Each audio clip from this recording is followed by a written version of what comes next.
어느 젊은 집사님 댁에서 식사할 때마다 5살 난 아들에게 감사 기도를 하게 했습니다. 어린아이가 식사 대표 기도할 때마다 얼마나 귀엽고 감사한지 어린아이들이 기도하니까 하나님께서는 기도를 꼭 들어주실 것만 같았습니다. 아침에도 저녁에도 식사 시간 때마다 아들이 기도합니다. 그런데 어느 날인가 온 식구가 함께 어느 식당에 가서 외식을 하게 되었는데 집에서 먹지 못했던 맛난 음식이 많이 나오자 어린아들이 식탁에 차려진 음식을 보더니 허겁지겁 먹기 시작을 하는 겁니다.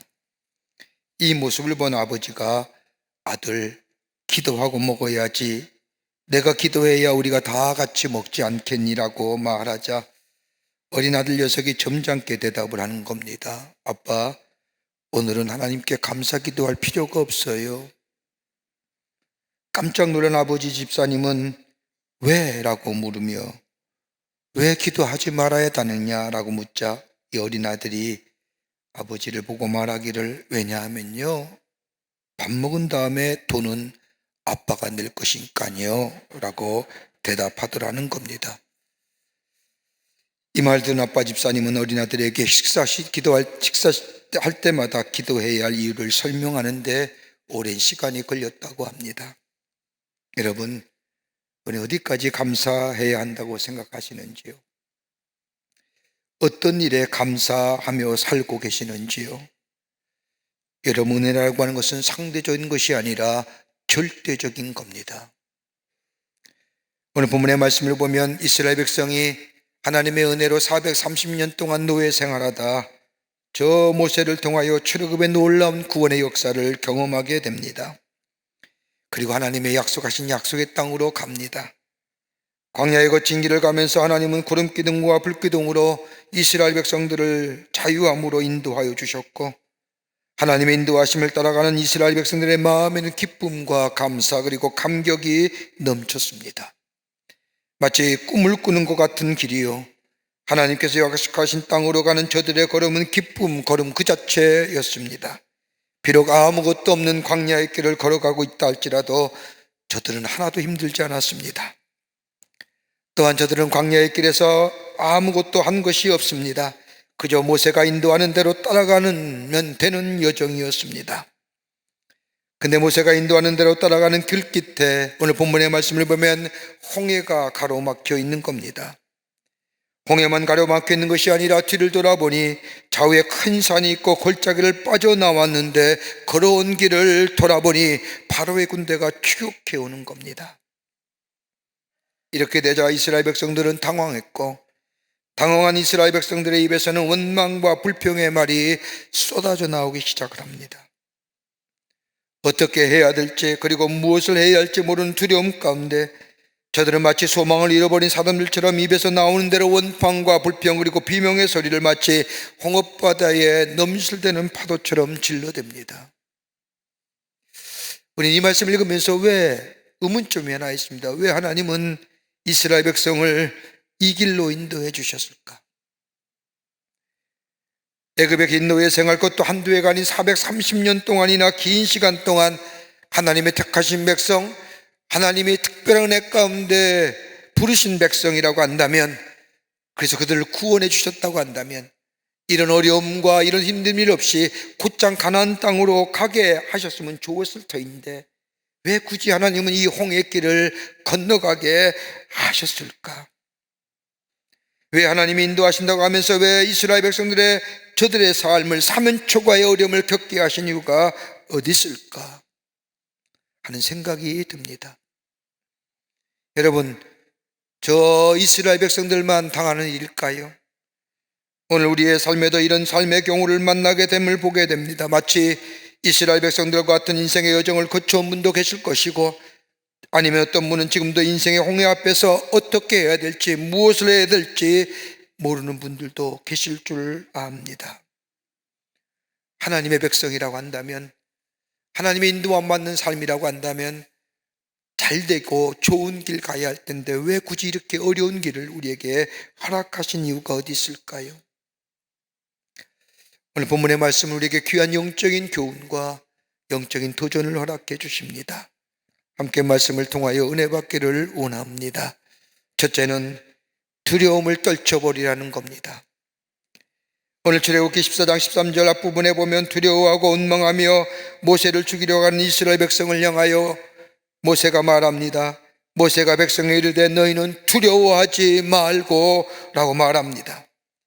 여러분, 모세의 생애를 보면 두려워하는 사람이었습니다. 모세의 부르심이 기록된 출애굽기 3장의 말씀을 보면 모세는 하나님께서 부르실 때에 두려워서 가지 않겠다고 6번이나 거절했던 사람이 모세입니다. 두려움으로 가득 찬 사람, 그랬던 모세가 이스라엘 백성들 앞에 서서 말하기를 두려워하지 말라고 말한 이유가 어디 있을까요? 그건 다름이 아니라 너희 안에 있는 하나님을 향한 불신앙을 제거하라는 겁니다. 여러분, 하나님의 사람으로 하나님의 구속의 역사에 쓰임 맡았던 사람에게 하나님이 가장 많이 하셨던 말씀이 뭘까요? 다름 아닌 두려워하지 말라는 겁니다. 모세가 죽은 후에 여호수아가 이스라엘 백성들을 이끌고 가나안 땅을 향하여 나아가려고 할 때에 자신의 모습을 보니 연약하고 이스라엘 백성들의 모습을 보니 한심하기 짝이 없고 가야 할 길은 험난하고 고통스러운 길이요, 그러기에 이로 인하여 낙심하고 절망하며 그의 장막에서 나오지 못할 때에 하나님께서는 여호수아에게 두려워하지 말라라고 말씀하십니다. 사사로 부름받은 기드온이 두려워할 때 하나님은 기드온에게 하신 말씀도 두려워하지 말라고 말씀하실 뿐만 아니라 다윗이 솔로몬에게 하나님의 성전을 짓는 큰 공사를 맡길 때에도 솔로몬에게 부탁한 말은 두려워하지 말라는 말이었습니다.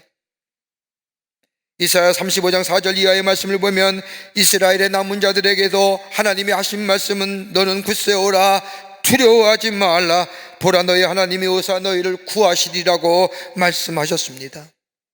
예수님도 예수님의 제자들에게 가장 많이 한 말씀이 치유의 역사나 기적과 저 풍랑을 잔잔케 하시면서 하신 말씀이 다리만이 아니라 두려워하지 말라라고 말씀하십니다. 여러분, 두려움은 인간이 갖는 보편적 감정입니다. 두려운 일이 나면 두려워할 수밖에 없습니다. 그러기에 이 두려움은 우리의 마음을 둘로 갈라지게 만드는 마음입니다. 이 두려움, 여러분, 문제는 두려움의 감정은 우리의 영적인 생활에 영향을 주기에 문제입니다. 두려움은 하나님의 행하신 역사를 보지 못하게 만듭니다. 하나님의 행하신 일들을 기억하지 못하게 만듭니다. 더 나아가 하나님이 주신 능력을 사용치 못할 뿐만 아니라 하나님이 내게 주신 비전과 꿈도 작동치 못하게 만드는 것이 두려움입니다. 그러기에 이 두려움은 하나님이 우리에게 주신 것이 아니라 사단이 우리에게 주는 겁니다. 우리로 하여금 파멸로 몰아넣기 위해 쓰는 감정이요, 우리의 죄성과 연약함에서 나오는 감정이 두려움입니다. 영어의 표현을 빌리자면 프리즌이라고 하는, 얼어붙더라는 겁니다. 두려움은 우리를 얼어붙게 만듭니다. 꼼짝 못하게 만듭니다. 하나님의 주신 능력을 얼어붙게 만들어 하나님이 내게 준 능력을 보지 못하고 행하지 못하게 만들어 버립니다. 이 두려움 떨쳐버리라는 겁니다.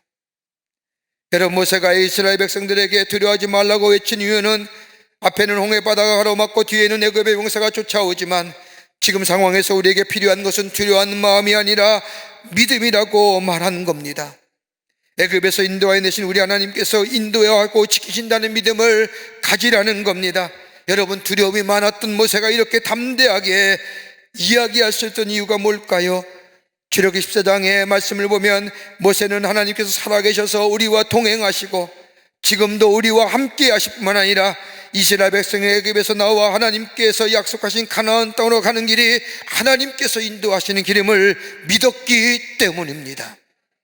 구름 기둥으로 인도하신 하나님, 불기둥으로 인도하신 하나님, 때마다 시마다 먹이시는 하나님, 광야의 거친 길이지만 그 길을 가게끔 하신 하나님, 인간의 힘으로는 도무지 건너갈 수 없는 길이지만은 하나님이 함께 하시고 하나님이 인도하시고 하나님이 동행하시는 길이에 우리가 걸어갈 수 있다고 하는, 그러게 하나님이 인도하신 길임을 믿었기에 그것조차도 하나님께서 행하신 일임을 믿기에 두려워하지 말라고 이스라엘 백성에게 말한 겁니다. 여러분, 마가복음 6장의 말씀을 보면 풍랑 속에서 두려움 가운데 떨고 있는 제자들에게 예수님이 찾아오셔서 하신 말씀이 있습니다. 내니 두려워하지 말라라고 말씀하십니다. 내니라고 하는 말은 헬라어의 표현을 빌리자면 에이고 에이미, 나는 무엇이다라고 하는 거예요. 내가 누구냐? 다름이 아니라 천지를 창조하실 뿐 아니라 자연을 주관하시는, 그리고 너희를 사랑하시는 나다라고 하는 얘기입니다. 내가 있기에 두려워하지 말라는 겁니다. 하나님이 곁에 계시지 않느냐? 천지를 주신 하나님이 너희와 함께 있지 않느냐? 그러니 두려워하지 말라는 겁니다. 이 말은 단순히 위로의 차원에서 하신 말씀이 아닙니다. 여러분 가운데 두려워하고 있는 사람에게 두려워하지 말라고 말할 때에는 두려워하지 않을 이유를 말할 때에 비로소 그 사람에게서 두려움이 떠나가는 겁니다. 여러분, 이사야서 26장 3절의 말씀을 보면 주께서 심지가 견고한 자를 평강의 평강으로 지키시리니 이는 그가 주를 의뢰함이니이다라고 말합니다. 의뢰한다는 것이 뭘까요? 하나님이 나의 삶을 인도하심을 믿는 겁니다. 하나님을 바라보는 겁니다. 약속하신 것을 이루시는 하나님을 바라보는 겁니다. 지금도 나와 동행하시고 인도하시고 내 걸음을 지키시는 하나님을 바라보라는 겁니다. 이스라엘 백성에게 보라는, 두려워하지 말라는 겁니다. 보라는 겁니다. 너희가 저 애굽의 종노릇 할 때에 저 마지막 재앙 10가지의 재앙이 이스라엘 가운데 펼쳐질 때, 그것도 마지막 재앙인 장자의 죽어주 할 때에 네 자녀들은 살지 않았느냐? 너희가 너희 문의 문설비에 피를 바를 때에 그 죽음의 영이 지나가지 않았느냐? 너희의 삶을 지키시고 인도하신 하나님이 너희와 함께 있지 않느냐? 그 증거가 너희 아들 아니냐? 보라는 거예요. 우리와 동행하시는 하나님, 우리와 함께 계시는 하나님이시기에 두려워하지 말라는 겁니다. 여러분, 꼭 이스라엘 백성에게 하신 말씀일까요? 우리에게 하신 말씀, 우리에게 동일하게 약속하신 말씀은 아닌가요? 우리 주님, 우리와 세상 끝날까지 우리와 함께 하시겠다고 약속하시며 그 약속을 지키기 위해서 보혜사 성령을 보내주셨습니다. 우리 주님은 내가 너희를 고아와 가부처럼 버리지 않겠다고 약속하셨습니다. 우리는 그 약속을 받았습니다. 그 약속을 붙잡고 믿음으로 서 있는 우리들, 눈에 보이는 문제와 현실과 상황에 두려워 떨는 것이 아니라 내가 세상 끝날까지 너와 함께 하겠고 내가 고아와 가부처럼 버리지 않겠다고 하는 그 하나님을 향한 믿음이 우리 가운데 있게 될 때에 두려움을 넘어서서, 문제를 넘어서서 하나님의 놀라운 기적의 역사를 경험하는 하나님의 백성의 삶이 되는 줄 믿습니다. 그러게 바울은 디모데후서 1장 7절의 말씀을 보면 하나님이 우리에게 주신 것은 두려워하는 마음이 아니요 오직 능력과 사랑과 절제의 마음이라고 이야기하며 디모데를 격려하며 용기 주었던 것을 보게 됩니다. 바울의 뒤를 이어 하나님의 교회를 섬기는 이 디모데, 원숙한 나이도 아닙니다. 경험도 많은 것도 아닙니다. 저 위대한 사도인 바울의 뒤를 이어 하나님의 교회를 섬긴다는 것이 얼마나 저희 마음속에 두려움이 있었을까요? 그런 바울, 그런 디모데, 바울은 알았기에 저 디모데에게 말하기를 하나님이 너에게 주신 것은 두려워하는 마음이 아니요 하나님이 너와 함께하고 너를 지키시고 너를 인도하시고 그러기에 사랑과 능력과 절제의 마음이라고 하며 저들 격려하며 일으켜 세워준 것을 보게 됩니다. 두려움이 나에게 엄습할 때에, 나의 삶의 어려운 환경에 가운데 지치고 힘들고 어려울 때에 나를 보호해 주셨던 그 하나님을 찾아보라는 겁니다. 눈을 들어 지금도 나와 동행하시는 하나님을 발견해 보라는 겁니다.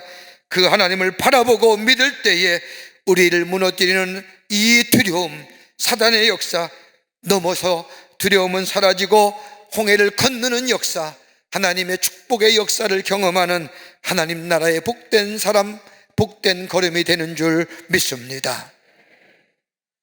두 번째는 문제를 바라보는 시선과 초점을 바꾸라는 겁니다. 문제를 바라보는 시선과 초점을 바꾼다는 것이 뭘까요?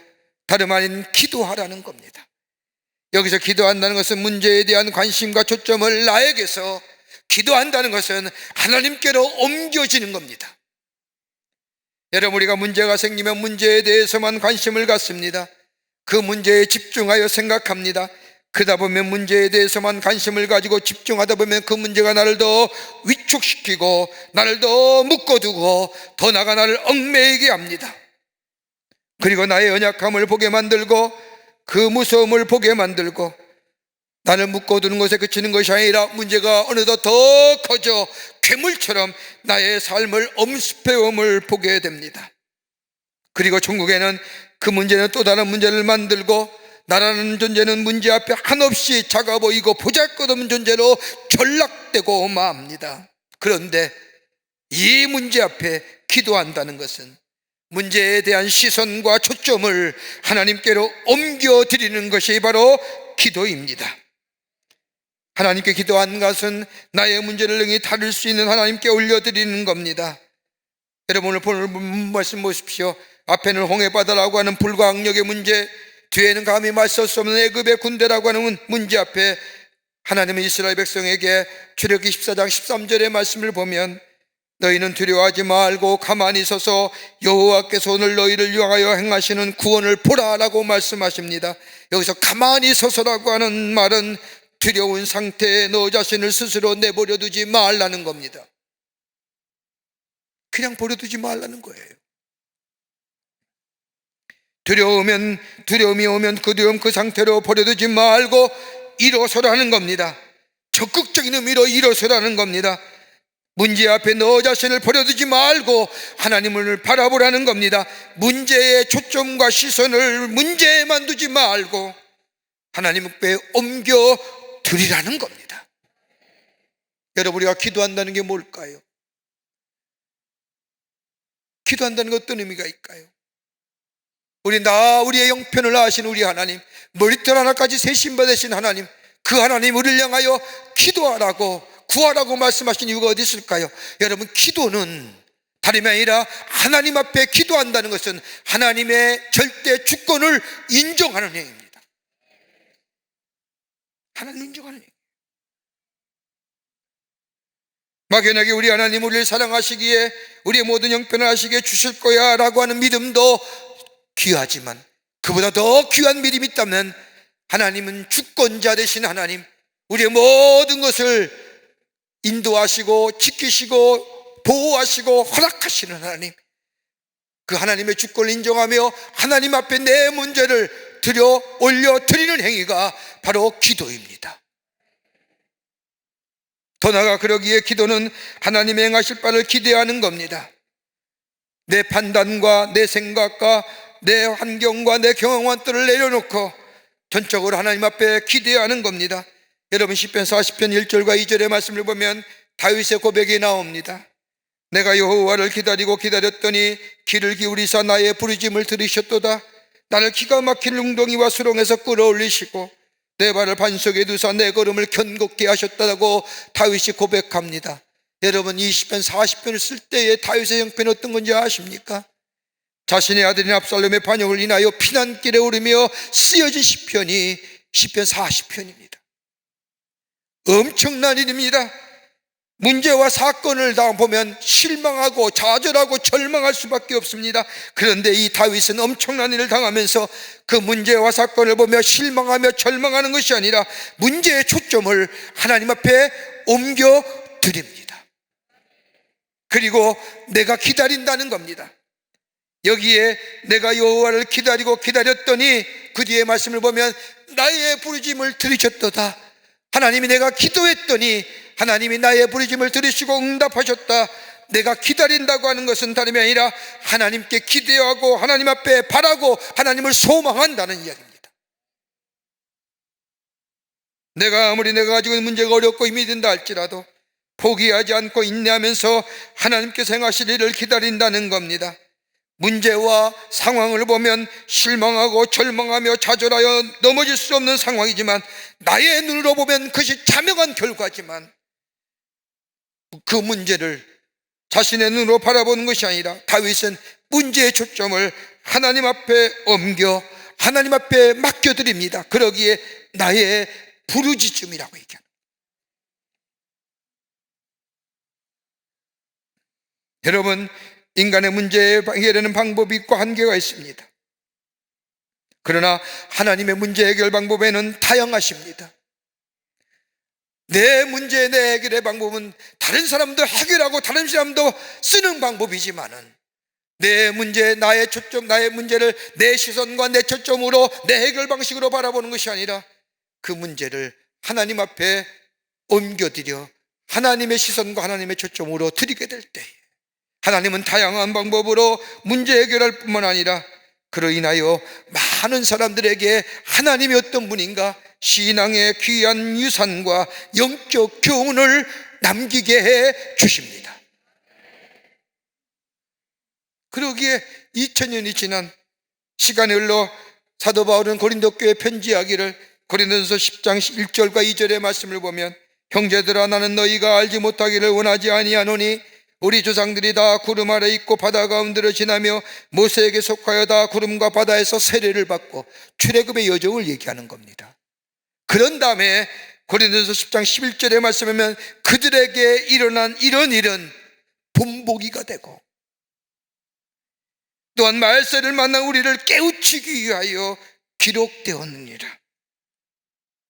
홍해를 건너게 하신 일, 이스라엘 백성이 하나님 앞에 기도하고 기대하며 소망했던 일들, 그래서 홍해가 갈라지고 저 마른 땅과 같이 건넜던 그 하나님의 위대한 역사들, 뭘 위해서요? 우리에게 귀한 신앙의 교훈 주시기 위해서. 마지막 때 어떻게 우리의 앞에 당하신 시험과 문제를 이겨나갈 수가 있는가 좋은 본보기와 더불어 깨우침 주시기 위해서.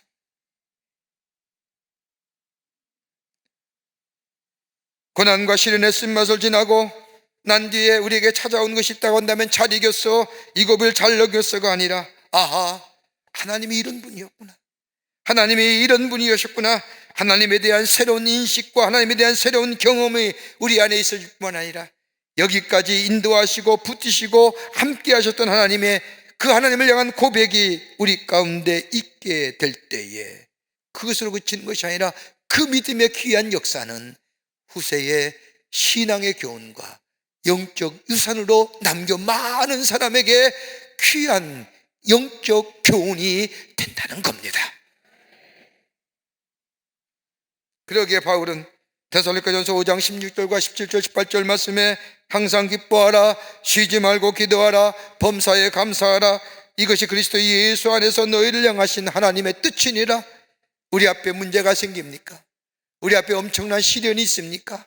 감당하지 못할 엄청난 문제가 우리의 가는 길을 가로막습니까? 그것에 주저하는 것이 아니라 하나님 앞에 기도하는 겁니다. 내 문제, 내 정황, 내 상황, 나의 시선을 보면 답답하고 해결될 기미가 보이지 않지만 그 시선과 초점을 하나님 앞에 맡기고 기도하며 기다리게 될 때에 하나님의 역사가 우리 가운데 일어나고 그 역사는 우리에게 귀한 하나님을 알아가는 기회일 뿐만 아니라 후대에게는 신앙의 교훈과 영적인 유산과 믿음의 귀한 역사를 증거하는 계기가 된다는 겁니다. 이 믿음 필요. 끝으로 담대한 믿음으로 나아가라는 겁니다. 담대한 믿음으로 나아가는 겁니다. 믿음을 가지고 한 발자국 한 발자국 내디디라는 겁니다. 오늘 읽지 않았지만 15절의 말씀을 보면 여호와께서 모세에게 이르시되 너는 어찌하여 내게 부르짖느냐, 이스라엘 자손에게 명령하여 앞으로 나아가게 하라는 거 말씀하십니다. 여러분, 여기서 앞으로 나아간다는 말은 하나님의 말씀을 믿고 행하는 겁니다. 나아간다는 단어의 기본형 낯서라고 하는 단어는 장막의 말뚝을 뽑아 길을 나선다는 뜻입니다. 앞에는 홍해바다요, 뒤에는 애굽의 군대가 뒤쫓아오는 상황이 어떻게 보면 죽음의 목전에 있는 상황입니다. 그러나 그 두려움을 인하여 마치 말뚝처럼 꼼짝달싹 못하는 멈추어버린 두려움, 그로 인하여 멈춰버린 삶, 그것을 말뚝을 뽑고 앞으로 나아가는 겁니다. 그냥 무턱대고 말뚝을 뽑고 앞으로 나아가는 것이 아니라 전능하신 하나님의 말씀을 듣고 앞으로 나아가는 겁니다. 여러분, 믿음은 다 만들어진 것을 보면서 나아가는 것이 아닙니다. 하나님의 약속을 믿고 나아감으로 환경을 바꾸어 나가고 문제를 바꾸어 나가는 것이 바로 믿음입니다. 그러기에 믿음을 ongoing processing이라고 얘기하는 이유가 여기입니다.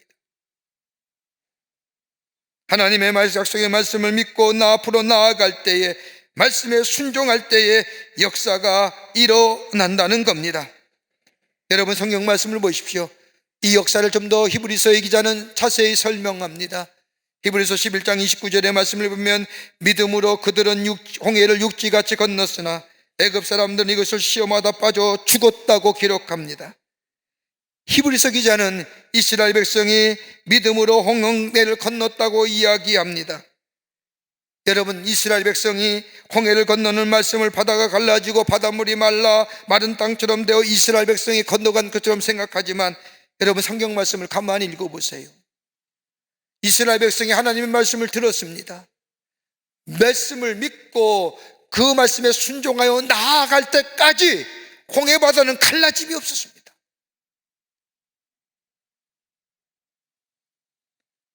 그대로였습니다. 하나님의 말씀을 들은 이스라엘 백성이 나아갔다고 하는 것은 하나님의 말씀에 순종했다는 겁니다. 하나님의 말씀이 들려왔을 때에 그 말씀을 순종하여 앞으로 한 걸음 내디게 됐고, 그 다음에 모세가 지팡이를 내밀어 바다 위에 바다 위에 내밀 때에 홍해 바다가 갈라지는 역사입니다. 저절로 갈라진 것이 아닙니다. 말씀에 순종하여 한 발을 내디어 나아가게 될 때, 비로소 모세가 손에 든 지팡이를 바다 위로 내밀게 될 때에 홍해가 갈라지는, 그러기에 믿음이 먼저입니다. 하나님을 향한 믿음이 먼저요, 그리고 그 믿음에 따라 순종함으로 인하여 행동함이 그 다음입니다. 나아간다는 것은 하나님의 말씀에 순종하여 나아가겠다는 믿음의 결단의 표현입니다. 하나님의 말씀에 대한 믿음이 먼저요, 그리고 믿는 그대로 행하는 것, 그것이 바로 믿음의 생활이요 신앙의 생활입니다. 이거 없이는 하나님의 역사를 기대하지 못하는 것. 그때 홍해 갈라집니다. 근데 저 애굽의 군대 보십시오. 이스라엘 백성이 지나갔지만 애굽의 군대 또한 홍해를 건넙니다. 근데 하나님의 말씀에 믿음으로 반응하여 순종한 이스라엘 백성은 홍해를 갈라지며 생긴 마른 땅을 무사히 건넜지만, 자신들의 능력만 의지하고 갈라진 땅만을 바라보며 건넜던 저들, 하나님의 말씀에 믿음에 반응하여 순종하여 나아가는 그 길에는 하나님의 뜻이 담겨지는 일이요 하나님의 계획하신 길이요 그러기에 열려진 역사가 있지만은, 그러나 그런 신앙의 고백 없이 마른 땅, 그리고 저 바다와 같이 바다가 갈라진 그 육지와 같은 땅, 내 생각과 내 판단에 의하여 결정하고 판단하며 그 땅을 걸어갈 때에는 애굽의 군대처럼 수장되는 거예요. 종국에는 실패하고 만다는 겁니다. 여러분, 찬양의 요시가 어떤 걸까요? 이스라엘 백성이 홍해를 건널 때 출애굽기 14장 이후의 말씀을 보면 하나님을 찬양하는 찬양의 소리가 나옵니다. 이것이 바로 찬양의 효시입니다. 하나님의 행하신 일을 찬양하는 겁니다. 하나님의 역사하심을 찬양하는 겁니다. 그런데 저들이 부르는 이 찬양의 소리가 저 역사가 되어 널리 펼쳐집니다. 역사의 교훈이 됩니다. 여러분이 이 놀라운 일들이 어느 때 다시 많은 사람에게 불리워지고 깨닫게 되느냐? 저 이스라엘 백성이 광야를 거쳐서 가나안 땅에 들어갈 때에 저 여리고성의 정탐꾼을 보냅니다. 여리고성의 저 정탐꾼들이 기생라합의 집에 들였을 때에 기생라합이 이스라엘 백성들의 홍해를 건넜던 일에 대하여 이야기합니다. 그것이 여호수아 2장 10절에 나옵니다. 이는 너희가 애굽에서 나올 때에 여호와께서 너희 앞에서 홍해물을 마르게 하신 일과 너희가 요단 저쪽에 있는 아모리 사람의 두 왕 시온과 옥에 행한 일, 곧 그들을 전멸시킨 일을 우리가 들었음이니라. 중요한 사실입니다. 하나님의 말씀이 들려옵니다. 믿음으로 반응했습니다. 그 말씀에 순종하여 나아갔습니다. 그때 모세가 손을 내밀어 바다를 가리키게 될 때에 저 홍해 바다가 갈라졌습니다. 이스라엘 백성이 건넜습니다. 아무도 모르는 일입니다. 광야의 그 경험에 참여한 이스라엘 백성만 아는 사실입니다. 그런데도 이 놀라운 하나님의 역사가 모든 사람에게 증거된 것은 뭐냐? 이스라엘 백성이 하나님을 향하여 찬양의 소리가 높여질 때 그 찬양의 소리가 건너 저 가나안의 저 기생 라합까지의 귀에까지라도 하나님의 하신 일, 하나님의 역사하신 일들을 듣고 경험하며 바라며 기대하는 자들이다. 내가 하는 일, 믿음으로 반응하며 순종하여 행하는 일, 나만의 기적이 아니라 이 놀라운 역사가 펴져져 하나님이 어떤 분인가, 하나님이 누구인가 많은 사람에게 증거케 되는 역사가 일어나게 된다는 겁니다. 우리 앞에 문제 있습니까? 홍해바다와 같은 도무지 감당할 못한 무엇을 해야 될지 어떻게 해야 될지 알지 못한 일이 우리 가운데 있습니까? 오늘 이 말씀은 우리에게 두려워하지 말라는 겁니다. 하나님의 행하신 일을 기억해 보라는 겁니다.